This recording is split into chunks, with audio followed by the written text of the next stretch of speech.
और हर बार एक नया विषय होता है। और आज का विषय जो है वो कैरियर और जीवन उद्देश्य है।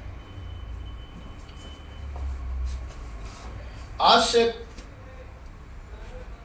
5-10 दशक पहले अगर हम जाएं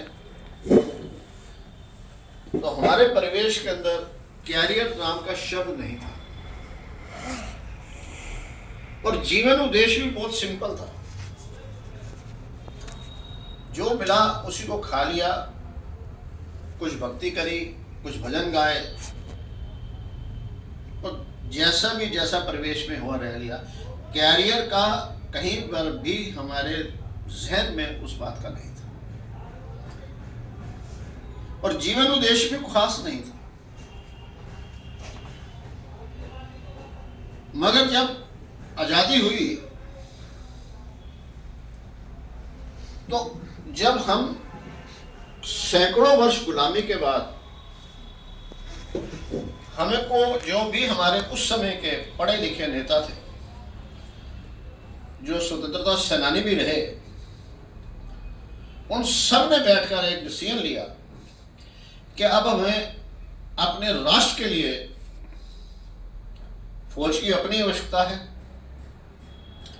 और सामूहिक रूप से जो सरकार के नाम से चले, पानी की, बिजली की, रोड की, स्कूल की, हॉस्पिटल की, ऐसी कई व्यवस्था थी जो व्यक्तिगत रूप से संभव नहीं होती हैं, वो सामूहिक रूप से राष्ट्र के नाम से संभव होती।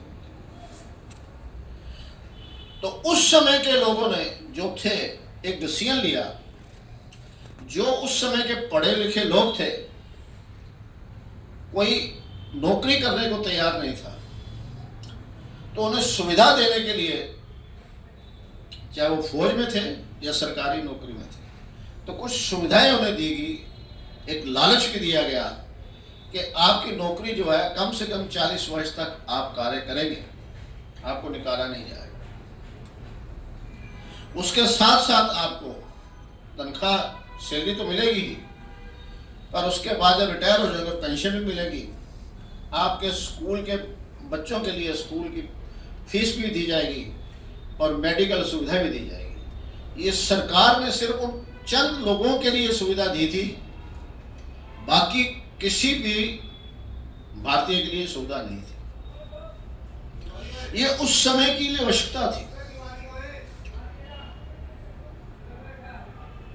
मगर वो बात आज कैरियर के रूप के अंदर आ गई कि मैं किसी ना किसी तरीके सरकारी नौकरी पालूं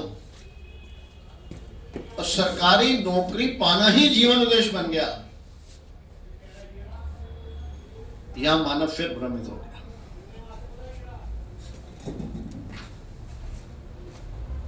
जबकि उससे पहले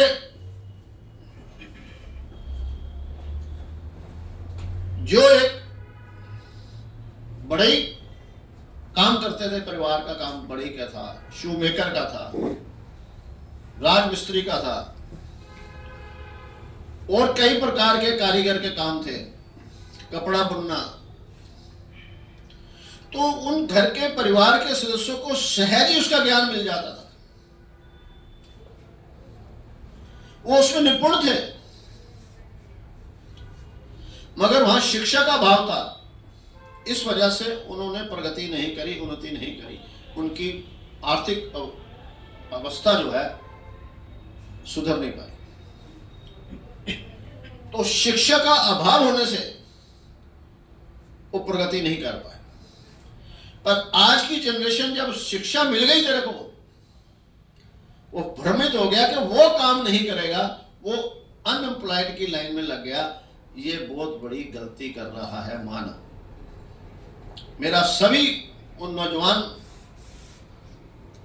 बच्चों से निवेदन है, विनती है कि आप अपने परिवार के जो कार्य हैं उनमें नई टेक्नोलॉजी के साथ करें, क्योंकि आपको शिक्षा मिल गई है, निपुणता मिल गई और परिवार के हर सदस्य का उस काम में सहयोग मिलेगा और उन्नति और प्रगति निश्चित रूप से होगी आपके परिवार की।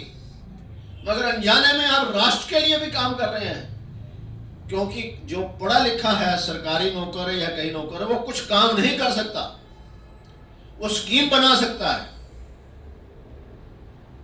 मगर हमने जो जूता पहना है, कपड़ा पहना है, पंखा है, घड़ी है, माइक है, एसी है, वो चाहकर भी बड़ा आईएएस ऑफिसर नहीं बना सकता। ये हम सब का है जो कारीगर है, वो तो राष्ट्र की बेस है, और ये ही जीवन का उद्देश्य होना चाहिए। आप तो राष्ट्र की बेस थी, मजबूती थी, आप तो नींव हैं, और खुद ही अपनी नींव को कमजोर करेंगे। याद रखेंगे, एक गांव के अंदर 1 या 2 डॉक्टर चाहिए, एक गांव के अंदर 1 या 2 टीचर चाहिए, मगर सभी गांव वाले टीचर बन जाएं, सभी गांव वाले वैद्य या हकीम या डॉक्टर बन जाएं, ऐसा नहीं होता। ये बहुत कम लोगों की आवश्यकता रहती है, वो कईयों को सी, मगर बाकी काम के लिए सभी की आवश्यकता रहती है। और याद रखिएगा, सरकार कोई बिजनेस नहीं करती है, उसका व्यवसाय नहीं है जो आपको नौकरी देगी। सरकार को नौकरी बनता ही नहीं है। जो सरकार कह रही मैं नौकरी दूंगी, वो सरकार ही नहीं है, वो झूठ बोल रहे हैं। सरकार नौकरी एक प्रोसेस को चलाने के लिए एक सीमित दायरे के अंदर आवश्यकताओं के देवी दी जाएगी,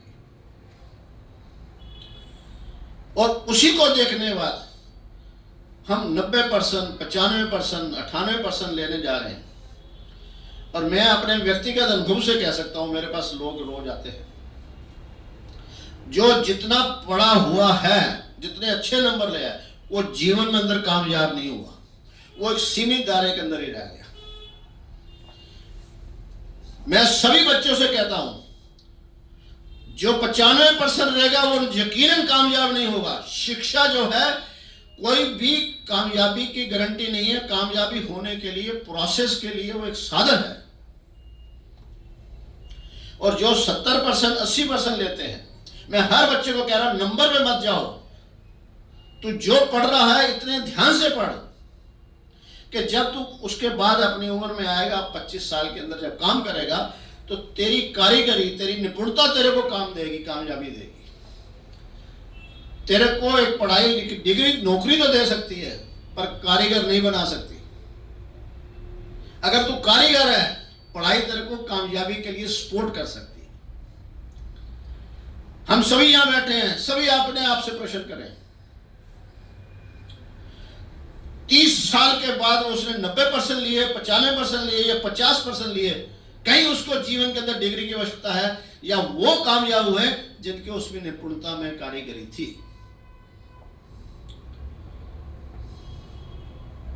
और ये इतना भ्रम चल गया हमारे राष्ट्र के अंदर पिछले कुछ समय से कि नौकरियां चाहिए, नौकरी चाहिए।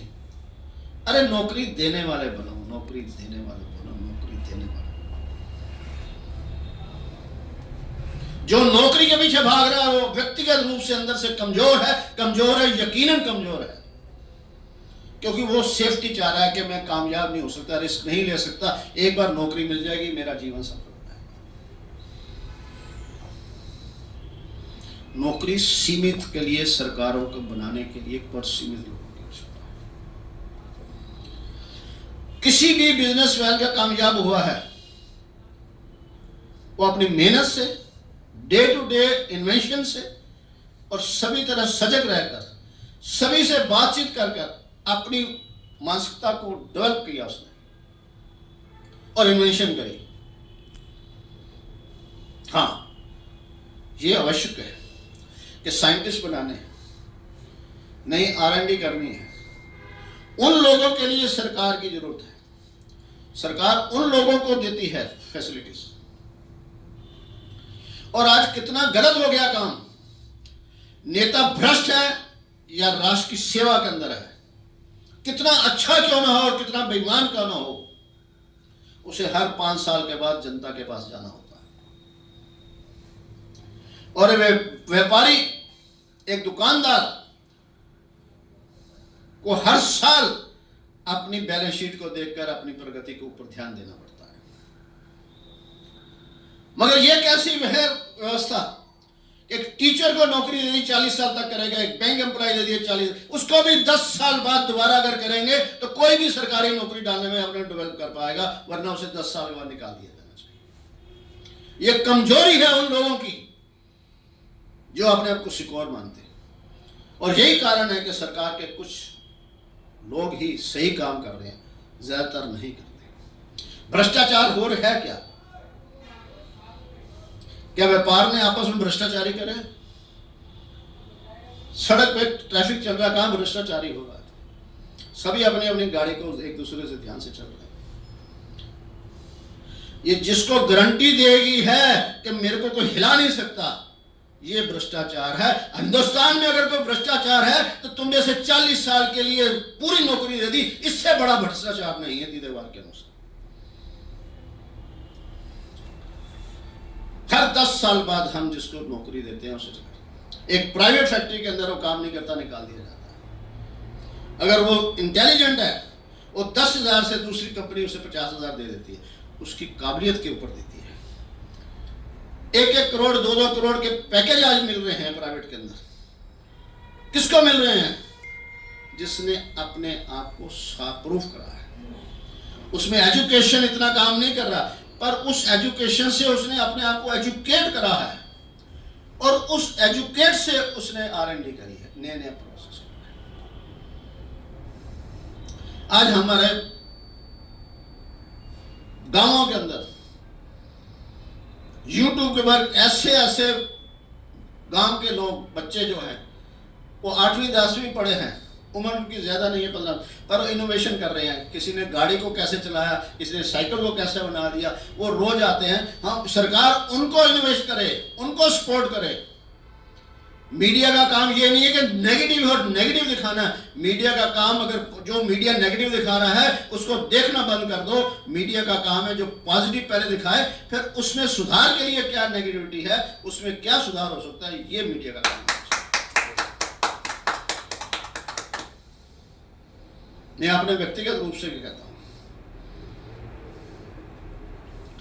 अगर हमें जीवन का उद्देश्य बनाना है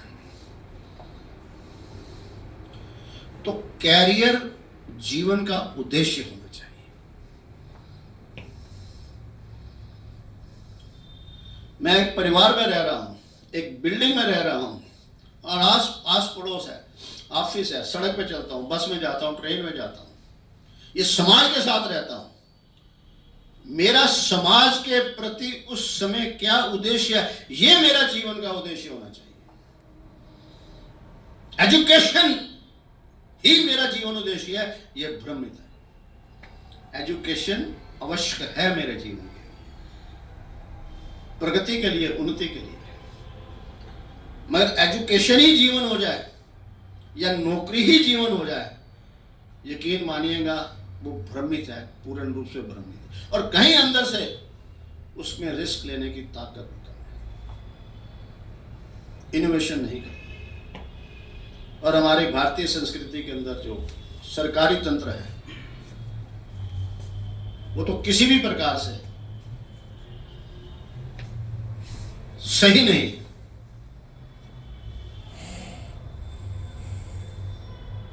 हम किसी प्राइवेट के, आप सड़क पे चले जाइए, गली में, मार्केट में चले जाइए, दुकानदार भी जो है अपने आप खड़ा होता है, और एक दुकानदार 18-18 घंटे काम करता है। एक व्यापारी, एक इंडस्ट्रियलिस्ट भी 18-18 घंटे काम करता है, मगर एक सरकारी नौकर 4 घंटे भी काम नहीं करता है, छुट्टियां भी मिलती हैं।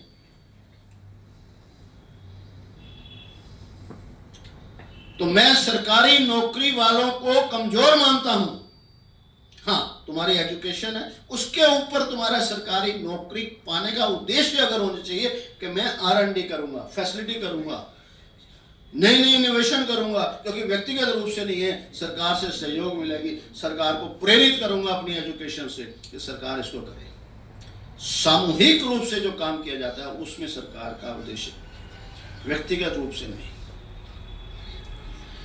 सो हर व्यक्ति को अपना कैरियर सिर्फ आर्थिक से नहीं मानना है। आर्थिक आवश्यकता है, और एजुकेशन उसको आर्थिक अवस्था को बनाने के लिए होती है। और एक बहुत बड़ा भ्रम है, भर पेट खाना खाए, जीने के लिए, पेट के लिए, रोटी के लिए तो जी रहे हैं। इससे बड़ा गलत विचार नहीं है। हमें हिंदुस्तानियों को बदलना होगा, ये पुराने विचारों को बदलना होगा। एक मजदूर अगर जितना कमाता है पेट भर लेता है, वो पूरी उम्र 50 साल तक मजदूर बना रहेगा। भर पेट खाने वाला कभी भी जीवन में कामयाब नहीं हो सकता। उतना खाए जैसे जीवन की आवश्यकता हो, जीवन चल सके, और उसमें कुछ सेव करे अपनी उस कमाई से। वो सेविंग से फिर इन्वेस्ट करे। जो भी आर्थिक रूप से बलवान हैं और मेहनत से नहीं, सेविंग की, इन्वेस्टमेंट से अमीर हुए हैं। और ये बहुत बड़ा भ्रम है, किसान है, ये है, वो है, रहने दो मजदूरों का मजदूर। अगर उनको एजुकेट करना है, उनका स्टैंडर्ड बनाना है, तो ऐसी एजुकेशन दें, उनके लिए नई नई इन्वेस्ट करने की स्कीमें लाएं। और कितना बड़ा भ्रम है कि जिसने हमें जन्म दिया है वो हमारी पालना करेगा। इससे बड़ा झूठ क्या है? हम रोज देखते हैं 80 करोड़ को फ्री खाना दे रहे हैं। अगर जिसने पैदा करा था तो ये सरकार को खाना देने की आवश्यकता क्यों है? दोनों आपस में विपरीत बातें हैं कि नहीं है? कोई किसी को खाना नहीं देगा, तेरे वो, तू अपने जीवन का स्वामी है, तुझे खुद ही मेहनत से खाना दिया।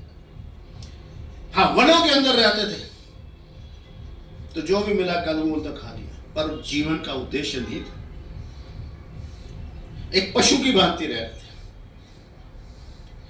मानव जीवन का जीवन उद्देश्य पशु होना नहीं है। मानव जीवन के जीवन का उद्देश्य दिन प्रतिदिन प्रगति करना। और हर व्यक्ति विशेष का दायित्व बन जाता है कि जो उसके आगमन में समय जो उसे मिला है और प्रस्थान तक उसमें नई दिशा के ऊपर कैसे ले जाए। हमने सब, जब हमारा जन्म हुआ तो हमारे यहां लैंडलाइन थी, तो क्या लैंडलाइन पे रुके या मोबाइल पे आ गए, स्मार्टफोन पे आए? ये जीवन का उद्देश्य होना चाहिए। मानव का उद्देश्य प्रगति, प्रगति और प्रगति है। ये भ्रमित विचार हैं जो कमजोर थे और वनों में चले गए। उनसे बड़ा झूठा नहीं हमें बचना होगा। ये हमारे समाज को दूषित करने वाले हैं। अरे वन में रहना था तो मैंने शहर क्यों बनाया? शहर मैंने बनाया, फिर मैं वन में जाऊंगा।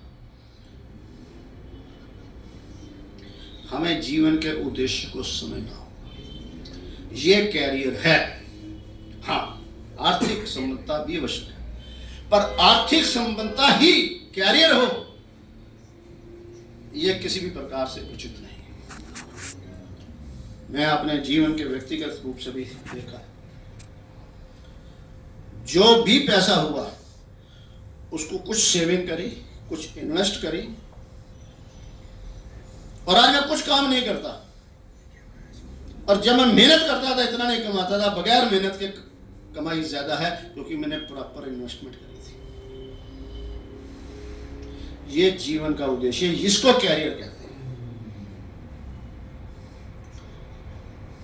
प्राकृतिक नियम के अनुसार जब बच्चा होता है तो पहले 7 साल वो अडॉप्ट करता है,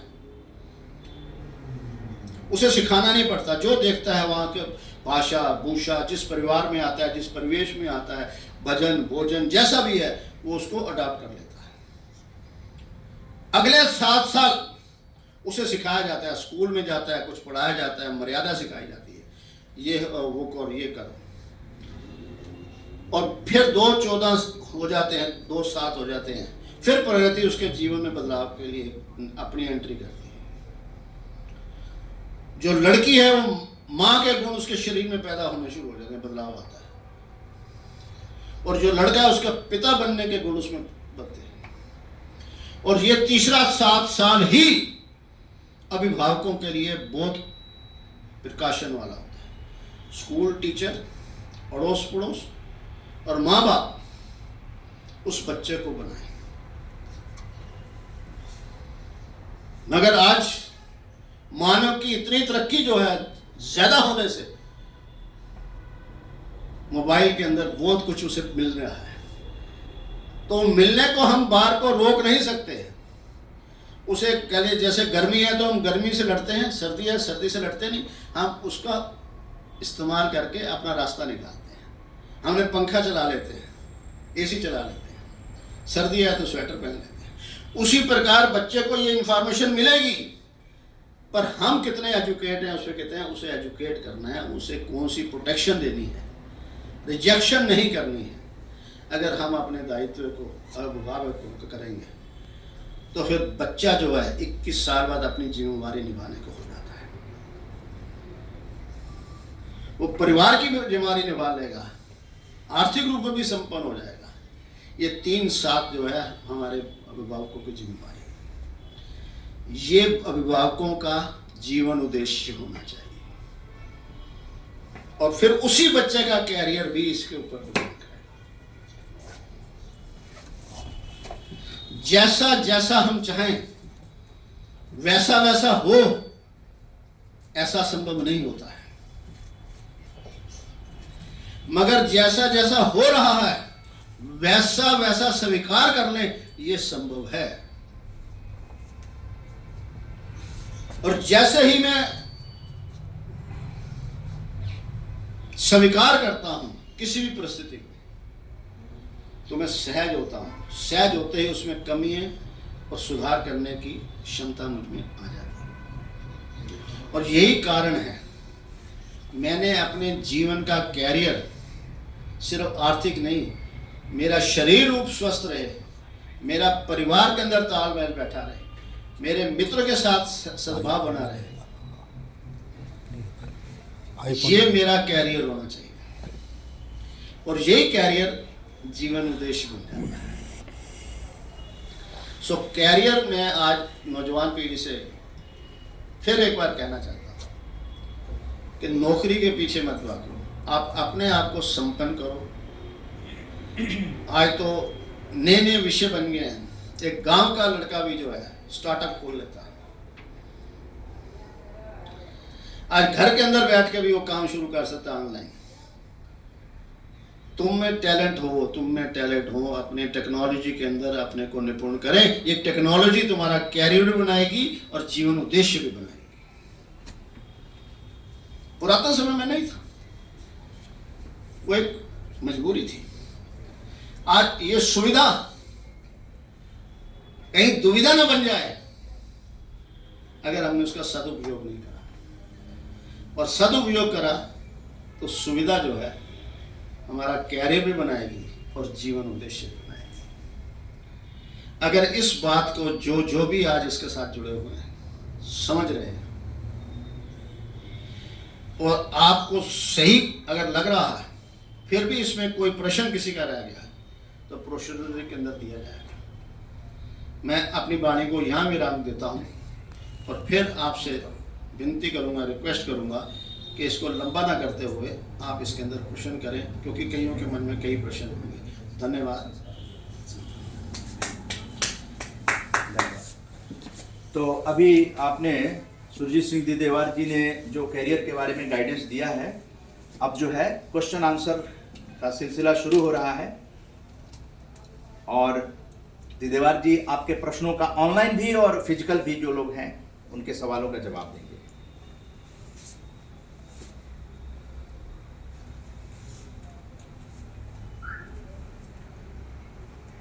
जी, ऑनलाइन कोई सवाल पूछना चाहें?